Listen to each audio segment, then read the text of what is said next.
today we'll be looking at what made headlines politically this year and how is it likely to influence the events that await us in the year 2025. Now, we know the year 2024 is fast coming to an end, and for political actors, this means a lot because next year, the country is going to witness a number of activities that feed into the 2026 general elections. It's the year when nominations will take place. It's a year when we are likely to see very many people coming out to vie for different political offices. Like you might have heard in our news there, the new, principal head of the party, Robert Kyagulanyi Ssentamu, confirming there that he will be running for presidency in 2026. But we know also the NRM has already indicated to us that President Yoweri Museveni is their de facto candidate, come what may. We have also seen political maneuvers taking place, especially on the political side, with the formation of the Democratic Alliance and a number of other political groups flexing their muscles. So I have two guests in studio to help us understand the critical issues that happened this particular year and how they are likely to influence the events we see in 2025. Let me introduce Mr. Henry Muguzi, Executive Director, Alliance for Finance Monitoring. He's a pundit on governance issues. Good evening, sir. Thank you very much for joining us. Good evening, Kenneth, and thank you for having me. Good evening, listeners. Mr. Timothy Chemonges, Associate Director, Parliamentary Watch, and also at the Center for Policy Analysis, CEPA. Good evening, sir. It's always a pleasure having you on this show.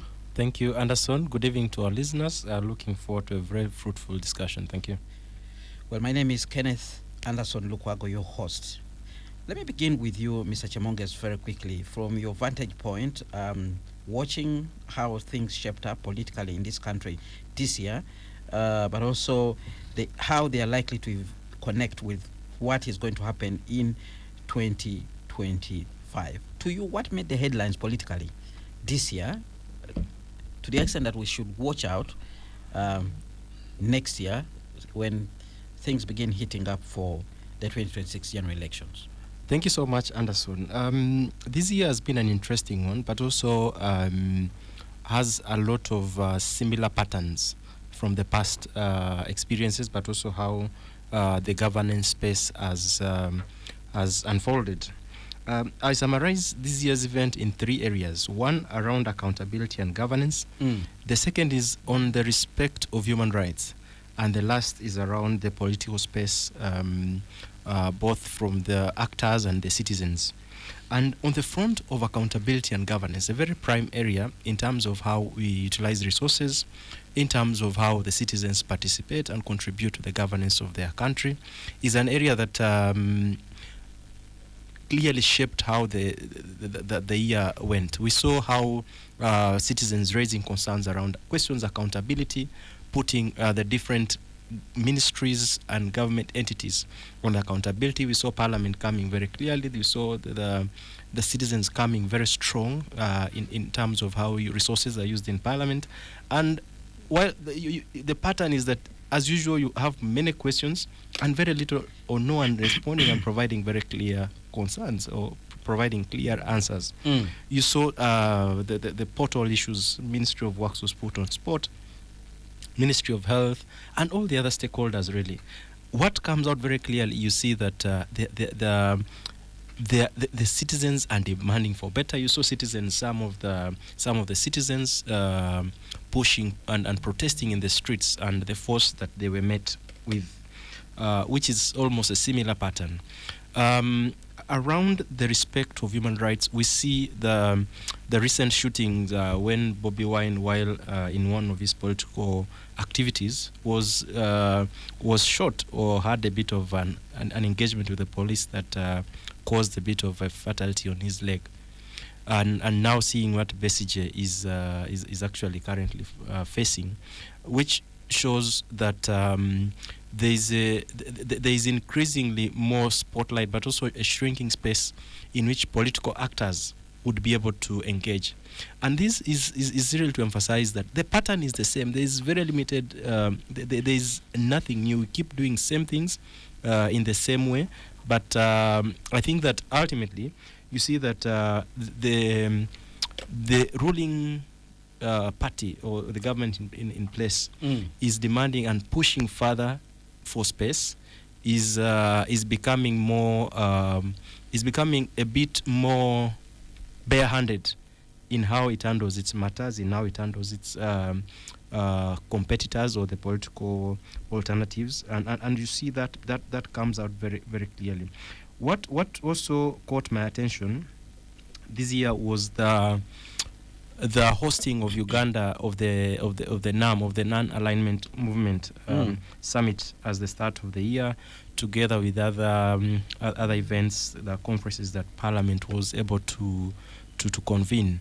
An assessment of that is that you see that while there's a global space in which Uganda enjoys globally, most of these conferences internationally do not reflect or do not cause any substantial impact on the political space, but at least even in the adherence to the democracy and the governance space.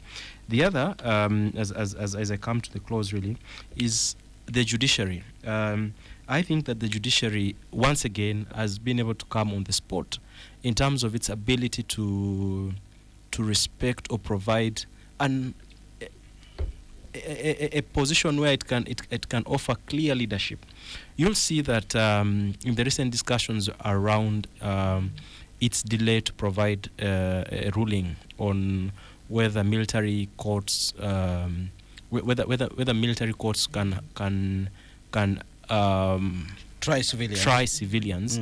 It's still very much unclear, and the judiciary is very calm on that, which goes against what, of course it's an appeal, but the hope is that justice delayed is justice denied. And so I think that as we move forward, we are likely to see a situation where the government is likely to push further, and it has successfully pushed and extended its influence both in the judiciary, and now Parliament is purely under is an extension of the executive. Lastly, looking at it also from the international space, this year we saw the Speaker of Parliament receiving a number of sanctions and accolades also. And accolades, but a focus more on improving the better system. Again, while we applaud the good work that could be going on, there's need for us to focus on areas that we need to improve. We've seen sanctions for whatever reasons, and top of those, among the issues to do with corruption, the human rights concerns, where we also saw Muhoozi issuing threats to the U.S. ambassador, which puts were those threats or jokes? The assessment of whether they are jokes or threats are determined by a number of factors. First is on the kind of person or the position the person holds in issuing such kind of statements. It's taken very seriously, and so I think that in the international space there is very limited room to play around and putting the country in a space that can easily compromise its credibility, but also its standing internationally. All right. Let's hear from Mr. Henry Muhoozi.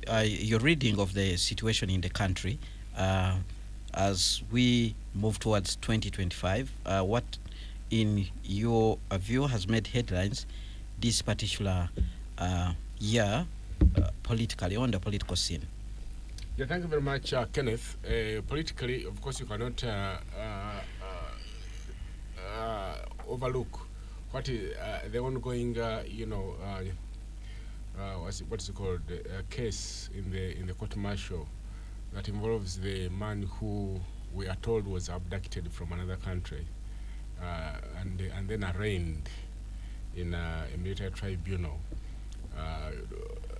Dr. Kizza Besigye, which seems to have given him a new lease of life, because today, when you open the news online, doesn't take most of the news that flash, will have the news of Kizza Besigye being one of them. So he's coming back into limelight, and his coming back into limelight, of course, now increases his political mileage and premium, and so you'd expect that to come to bear on 2025 as we get into the electoral campaign fever.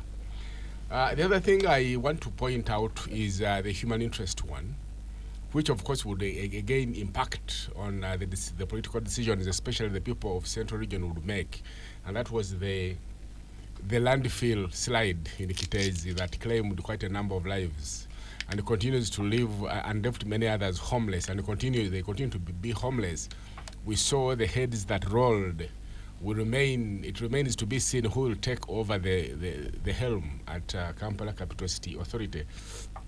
But whatever be that as it may, it will impact on who on the decisions of the Kampalans on over who will be the next mayor, you know, but also the councillors on the basis of how they reacted, but also the voting patterns, the way each of the voters in Kampala perceives the government in power to have handled the matter, whether satisfactorily or unsatisfactorily, would be seen by the voting decisions. I cannot overlook the anti-corruption protests that seem to have put the government on tenterhooks. You know, the people are dissatisfied with the way in which their resources are being abused, misused, and they want to express themselves in line with the constitution, and the people cannot be allowed to exercise their constitutional right to express themselves, especially the young people.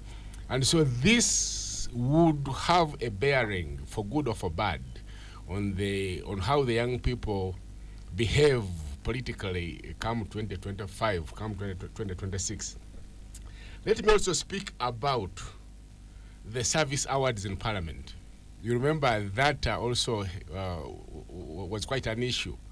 So, you know, the 1.7 billion that was shared among the then leader of opposition and then the commissioners, it remains to be seen whether that will inform the decisions of the people come 2026. But believe you me, it will have an impact. I also want to speak about the mess that came with the census, where after having afforded the budget, the biggest budget in the history of the national census, to acquire the technology they needed to make sure that all the mistakes are cleaned out of the data. And they had all the time on their hands, and then they're able to put out data that gets to be contested. Then it is removed. Then that controversy, I think, will remain to impact on the effectiveness of these institutions. And up to today, there are people who do not believe the results that were put out. How about the conviction of Koyero? That man,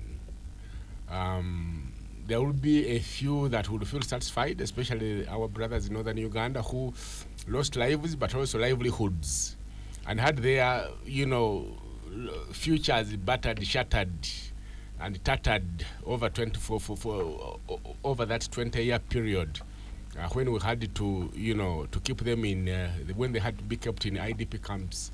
For 20 years. I think that will also have an issue. And maybe lastly but not least, the court's decision to uphold the Anti-Homosexuality Act. When it was appealed, some of us thought that it would be a repeat of the previous one, where the courts came and kicked it out, but that it's being maintained. Of course, it we were curious over how the international community would relate with Uganda in relation with the decision of the court. But that would impacted on how Uganda related with the international donors. I think World Bank and IMF were threatening, and that impacted on our budgets as well. But of course, it's a period we overcame, because I think there was a time when government was finding it hard to raise salaries for staff. Remember when there were arrears of 3 months, up to 3 months, but that we seem to have had put that behind us. But in Uganda, there is often always a way we get the these challenges behind us and we'll get our lives on and moving. But these, for sure, will have an impact on 2025. Let's just keep our heads up. All right. And a number of issues you've raised, and in some instances, you're almost talking about the same issues. Let's begin with the issue of accountability and corruption. You talked about it there. Mr. Chemonges, you also talked about it. And are you likely to see this becoming a political question? Does it influence the political terrain come next year? Does it become a political issue? Do we see it featuring highly in the campaigns as the political leaders feed onto the momentum which was created by the masses, the young people, to make it an issue of governance, an issue that should determine the outcome of the election? Thank you, Anderson. Unfortunately, the parameters upon which the electorate used to determine leaders is quite different. And usually, and maybe just to give an example, in the course of the year, you saw the speaker together with a couple of other members of parliament. They went to the constituency of the member of parliament who had been remanded for corruption, specifically on the cooperatives, in the course of the year, really. And at that point in time, you saw the remarks by the speaker on the rally that they had, highlighting that this is your person, and so long as they have brought back the sheep that has been hunted, or the money that have been allegedly corrupted, and you saw the people are making a lot of uploads, and also that speaks to the fact that the public's parameters on determining who becomes a member of parliament, who becomes their leader, is quite different, and it's an area that we may need to continue pushing to enable the citizens be part of holding these leaders accountable. Because many times you'll see that in the recent past, some of the public servants who have been implicated or accused of corruption, their exit route has been going to the elective positions, and most of them have successfully gotten the opportunity to serve, notwithstanding the implication on corruption. And so you notice that it is not one of the parameters in terms of how one is corrupt for you to be elected, or for the citizens to determine you as an elected official.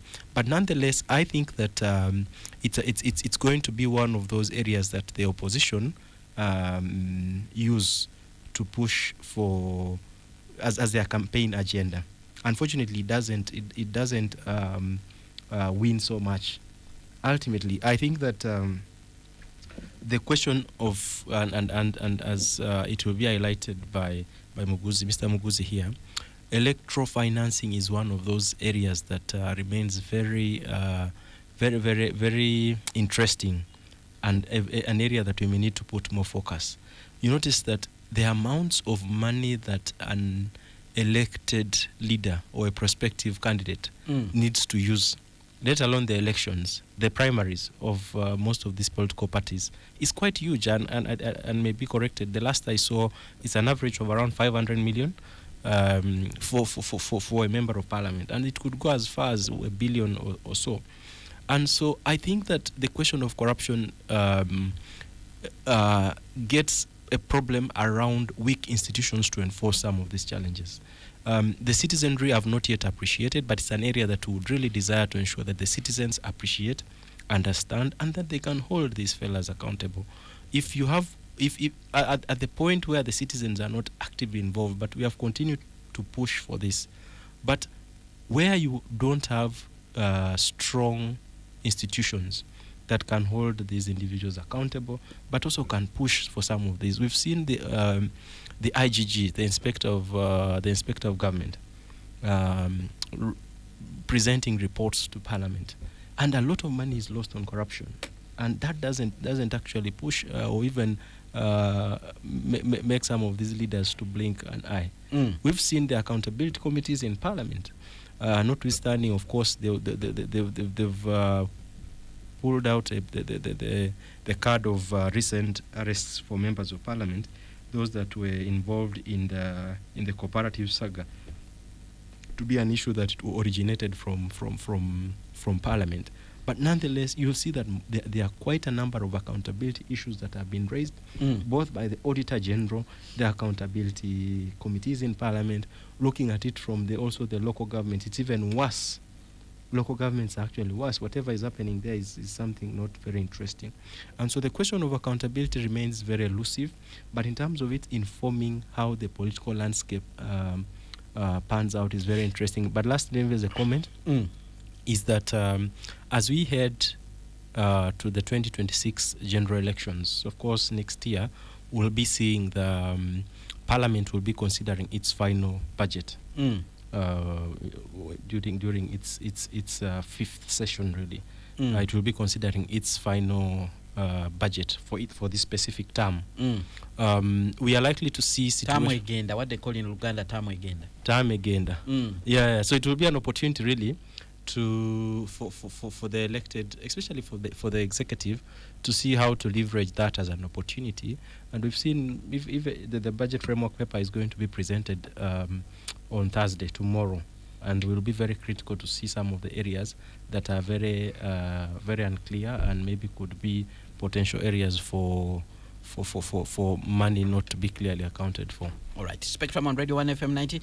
We're going to go for a break. When we return, we'll hear the views of Mr. Henry Muguzi, why issues like corruption do not feature highly on the agenda of the politicians as we go into the election, and whether the pressure that we have seen this year is likely to influence the trajectory. But we also need to discuss the political actors. You have all talked about Dr. Kizza Besigye and how he's back in the limelight. What does this mean for the opposition? We have seen almost all opposition leaders rushing to stand by him in this ongoing trial. But also we are seeing other developments where some people are also coming up and saying those in the opposition are not serious about bringing political change, and therefore they want to try it out. One group that is led by Matthias Impuga has actually begun a process to engage the NRM about a political transition in this country. Is it something that is likely to happen? Stay tuned, Radio 1 FM 90. Keep your comments coming via the WhatsApp line 0703 090 090. We will continue. Well, thank you so much for staying with us on Spectrum, live on Radio 1 FM 90. Today we are trying to look at the key events that shaped the political landscape in the year 2024 and how they're likely to influence happenings in 2025, which is an election year. It will be a year full of activities as we begin nominations of candidates for the 2026 general elections. My guest this evening, Mr. Henry Muguzi, Executive Director, Alliance for Finance Monitoring, Pundit on Governance Issues, Mr. Timothy Chimonges, Associate Director, Parliamentary Watch, and at the Center for Policy Analysis. Now, Mr. Muguzi, you've been keenly following, happenings in political parties. You look at manifestos, how campaigns have been conducted, issues of financing. But quite often, from Chimonge's submission, the real issues that matter to the people never come out. We're always busy discussing personalities, attacks that occur, exchanges between the candidates. Somebody mentioned something bad about the other one reacts. That becomes the center of attention. How come issues like corruption do not, take the front page, take the front, space when the political leaders are actually speaking out, or when Ugandans even are deciding who should be their leader? That remains the $1 million question. I don't have answers because, you see, I can just try to give you instances that can attempt to make to arrive at an answer. Now, when you look around, the effects of the pain that comes out of corruption is being felt by many citizens. If you look at the young people, they understand that the reason they're not able to get jobs is because they've been edged out, and corruption is at the center of it. Those that are not getting services, whether it be health services, education services, roads, bridges not constructed, PDM, they know corruption is there. The president is now making country-wide tours. But every time he opens up to hear from the citizens, like 70% of the complaints are about corruption. So it's clear that everybody is paining about corruption. The question is, why then are they not able to use this as a campaign issue? If you look around, Kenneth, most of the candidates that get to be elected, and I will tell you the number can be 9 out of 10, are those candidates that never live in the constituencies where they are elected. They just moonlight. They're in Kampala. And the reason they don't vote for those that are living with them and understand their conditions is because they come with no money. But they also know that most of this money they're using and throwing around is not money that has been hard-earned. Some of it comes from dark sources because they cannot disclose them. But they continue and vote for them. You remind me of, one of the critics of the democracy, the way you know it, Socrates. He was saying that people who have not been educated, sensitized, and who, and made aware should never be allowed anywhere near a ballot paper. And he was saying, arguing that voting should be a skill. People should vote out of the skill they have obtained, not voting out of intuition. The voters in Uganda seem to, to pivot around those that are throwing around money. No wonder when the Speaker of Parliament went to protect one of those that had been charged with the theft of cooperatives' money, one of the statements that seemed to, to resonate with many of the voters was that, look, he's a thief, but when he steals, he shares with you. So until such a time when Ugandans come to make the connection between corruption, elections, and the social services, you will not stop to hear complaints. Like we voted, we were able to to familiar the scorching sun or the rains. We stood there in the lines, we voted, but 5 years down the road, now our situation has not changed. That has to sink in. And as we go into 2025, I hope we can help for now start to sensitize the electorate, the citizens of Uganda, that you see the time has come for you to stop this business of entrusting hyenas with the responsibility of looking after goats when you know that these hyenas, it is in their nature to feast on goats. We should be able to have that message out. Unfortunately, that message doesn't seem to be appreciated. And I was speaking with one of the MPs that is going to stand again. It's a district woman MP, and she went to the constituency, was there for 2 weeks. So after 2 weeks, the electorate were telling her, go away.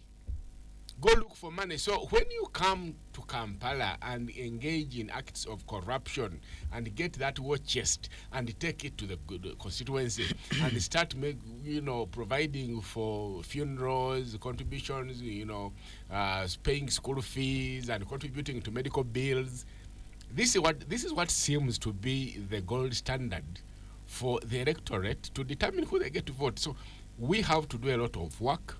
The electorate need to be sensitized. Unfortunately, we do not have the resources to do that. The Human Rights Commission does not have the resources to do this. The political parties are not in opposition, are not doing this. So the citizenry remain as ignorant as they would be. And this is the reason why corruption cannot become a campaign issue. They will outright go out there and vote for the corrupt, because they've given them some money and gifts and opened up their roads, extended supply lines for water, electricity. This has to change. Unfortunately, it's what it is. All right. Mr. Chimangas, let's look at the likely key players. You mentioned Dr. Kizza Besigye. We had Bobby Wine there announcing that he will be interested in running again in 2026. But we also know President Yoweri Museveni, some people actually say that he has already kicked off the campaigns. How do you see these individuals shaping up the politics of this country in 2025 and beyond? I think the discussion would be dominated around the opposition. The candidature of President Museveni and how he is likely to influence or play around or play out in the coming elections is a constant. Unfortunately, the upcoming election find the opposition a bit divided, pushing different agendas. And I think from where I look at it, it is a very strategic move by the current structure to have the opposition divided. Because at the end of the day, trying to understand who benefits most from a disorganized and a divided opposition, it can only be the ruling party. And it's in their best interest to have them be divided. And you've seen remarks towards the same direction in the past. And so the moves, say, by Mathias Mpuga, while they are good and on the face value they present themselves as good moves, I think that there is very little that can come from there. Mathias Mpuga is the birth of the Democratic Alliance has been as a product of the electoral reforms and partly the corruption allegations that we saw that were put against him in Parliament. And so I think that from where I look at it, it's largely a public stand, and there is not very much that we can be able to get out of them. 2026, definitely, we see again, I foresee a situation where NUP will still offer a bit of leadership, despite the space being a bit more, shrinking within their dynamics. But the opposition, we've seen the arrest by Kizza Besigye. The arrest of Kizza Besigye. The arrest of Kizza Besigye. Unfortunately, we've not got an opportunity to look into the substantive issues. All the substantive issues have been covered by the procedural, but also the manner in which some of these arrests were conducted, and it's quite synonymous with the NRM government in terms of how they arrest. And sometimes any attempt to think that the arrest could be in good faith is thwarted by their past experiences, but also in the manner in which they have addressed this. You've seen the president has come out very clearly. What happened in the past? Maybe we need to understand it from that angle, because I've also heard Dr. Kizza Besigye's supporters saying this is nothing new. It has happened in the past. What has happened in the past is the continued arrest, but also harassment of the opposition on the arrest. And you saw this right from the start when Besigye was arrested and some of ramshackled charges put against him. And unfortunately, to tell you that most of these cases, or the manner in which the government handles the opposition, there's been very low success rate in some of the charges that have been put against the opposition leaders. So it goes to tell you that either the arrests are as a factor of ill will, or there's just it's just a strategy by the government to disorganize, but also to harass the opposition. And so, looking at the current situation, you can't imagine any goodwill by the government to enforce the law that there could have been. Not to say that Besigye is innocent, really, but the constitution presumes him innocent at the end of the day. But ultimately, I think that this starts and ends within the political will and how government continues to handle the opposition, and it's just a sign of what is likely to happen in the coming days. I think the opposition will likely to face more high-handedness from the police, but also from the government. All right. Mr. Henry Muguzi, your reading of the individuals, the three key individuals that we have zeroed on, President Yoweri Museveni, Kizza Besigye, but also Robert Kyagulanyi. Bobby Wine. So for me, I know for a fact that it's never easy to survive in the opposition in the context of Uganda. Of course, for President Museveni, it's a foregone conclusion. I have not seen leaders of revolutionary movements in Africa quitting the stage. Whether it was Gaddafi, whether it's the ZANU-PF in Mozambique, or in Zimbabwe, or ANC South Africa, most of these revolutionary movements don't quit the stage, and therefore you would expect President Museveni to hang in there and come back. But I think plaudits to the leaders in opposition who are still finding the courage contest, because I have studied the history, the democratic history of Senegal. Senegal today is one of the countries in Africa that we applaud for their democratic ethos. But there was a time in Senegal when they conducted elections that you could only describe as zombie elections, because they were always predetermined, they were always, they went through this period. But what made them go through it is that those in opposition hanged in there. And this is what they're doing. So for me, just to applaud them for hanging in there, because at the end of the day, we all agree that the best form of governance Uganda wants to have going forward is democracy. We do not want to go via, to ever go back to a situation where we have to change leadership by bombing each other. We don't want that.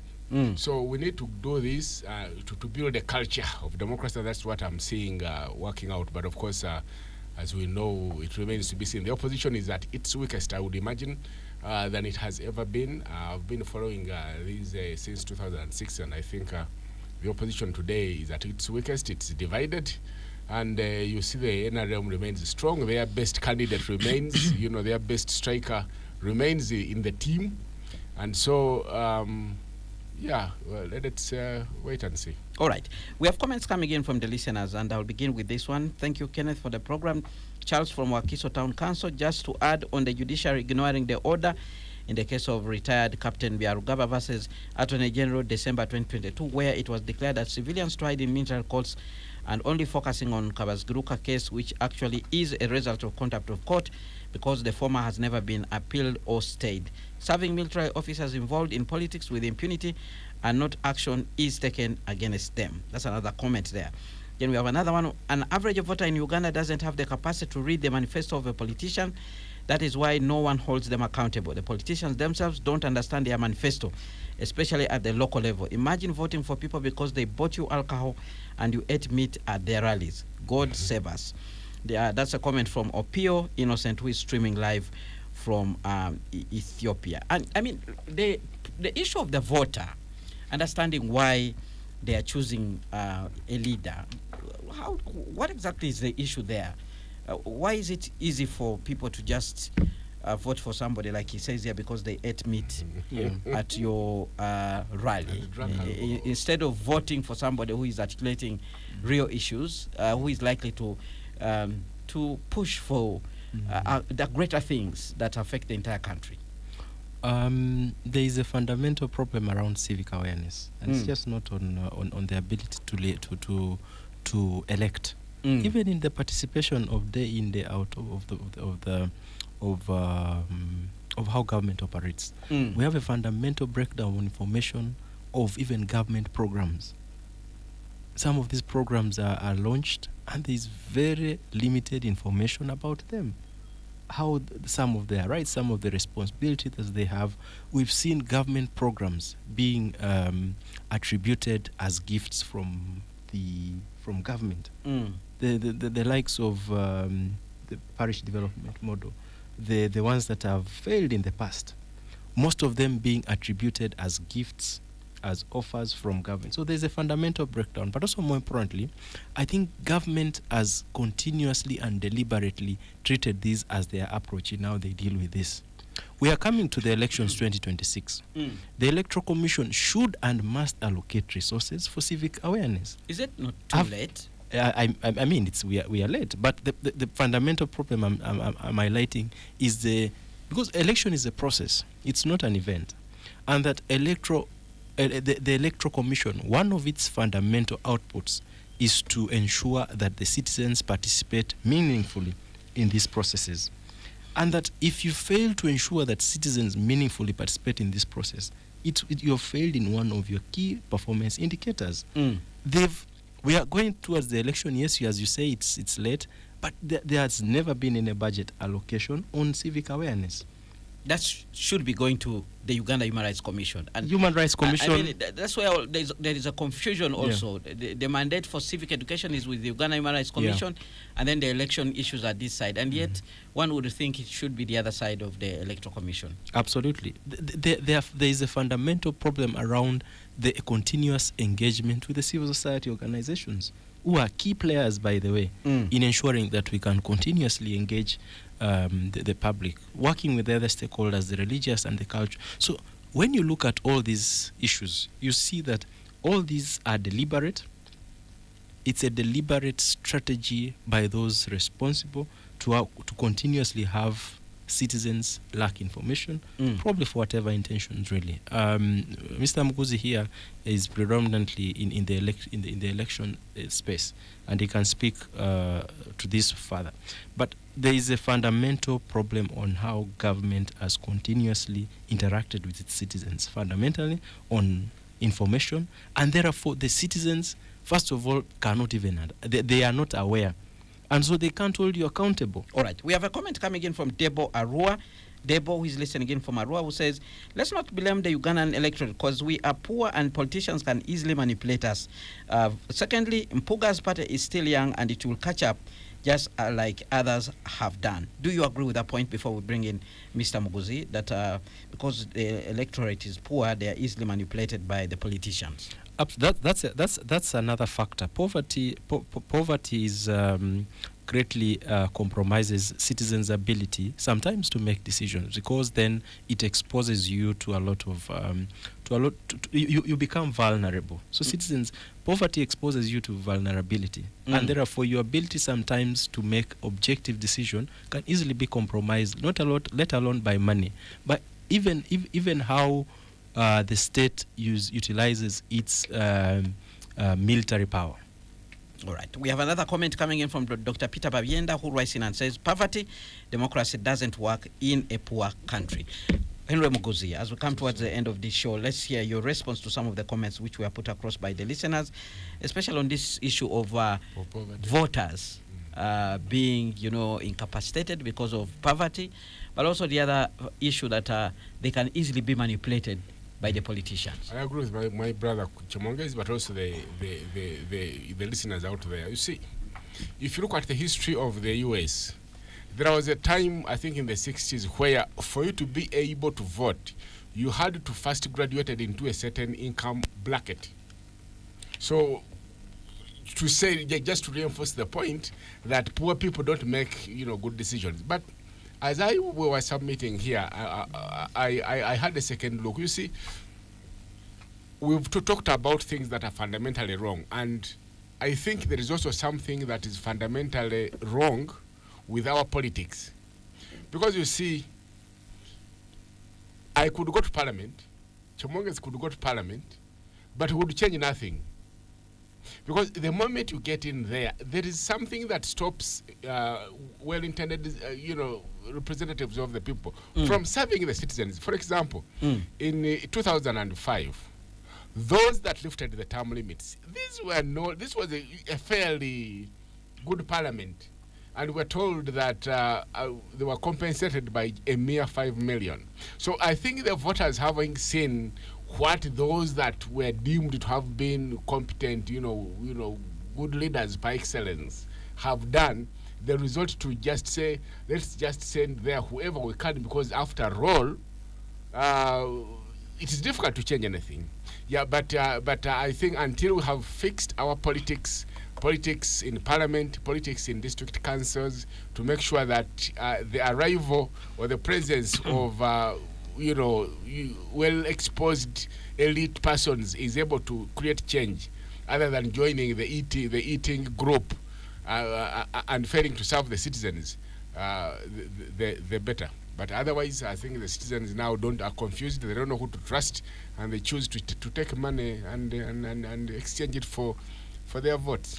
Good evening, Radio 1. It has become useless to vote in Uganda because I have never seen change through the vote. You better stay home than getting injury on the day of voting. This person did not leave a name behind. Kamogo Fred Keter, listening in from Kira Municipality, writes and says, good evening, Spectrum. Thanks for the show. Regarding the political landscape in Uganda, it's obviously not leveled, as all political players are suspicious of each other for counter accusations of vote rigging and manipulations. The most recent being the president alleging Noop stole his votes when the latter had no capacity in terms of machinery to oversee the electoral process. Don't you think, owing to circumstances, it's going to be bloody this time around come 2026? Then we have another comment. Namakali Ben listening in from Zambia, right, says, we are heartbroken that this is not a moment in time when more political parties should be mushrooming by those that pretend to mind about change. And he says he has a lot of anger. Let's hear your quick response, Mr. Chemonges, to that particular issue, and then we'll hear from Muguzi and close this discussion. Thank you so much, and thank you to the listeners for being part of this discussion. There's definitely bloody or peaceful election 2026.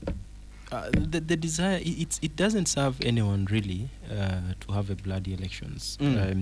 Ultimately, what we need as a country is a peaceful elections that can be able to see the country, pick up from where we are at now.